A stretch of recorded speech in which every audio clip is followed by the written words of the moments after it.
تو اللہ پر بھروسہ رکھو، تم تو صاف حق پر ہو۔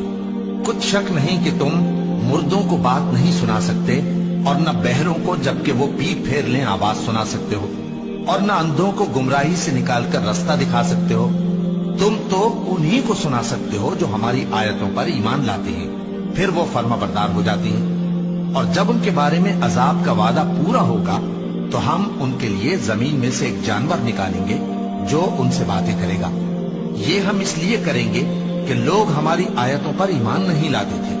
اور جس روز ہم ہر امت میں سے ایک بڑے گروہ کو جمع کریں گے جو ہماری آیتوں کی تکذیب کرتے تھے، پھر ان کی جماعت بندی کی جائے گی، یہاں تک کہ جب سب آ جائیں گے تو اللہ فرمائے گا کہ کیا تم نے میری آیتوں کو جھٹلا دیا تھا، حالانکہ تم نے اپنے علم سے ان کا احاطہ تو کیا ہی نہ تھا؟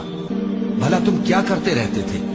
اور ان کے ظلم کے سبب ان کے حق میں وعدہ عذاب پورا ہو کر رہے گا تو وہ بول بھی نہ سکیں گے۔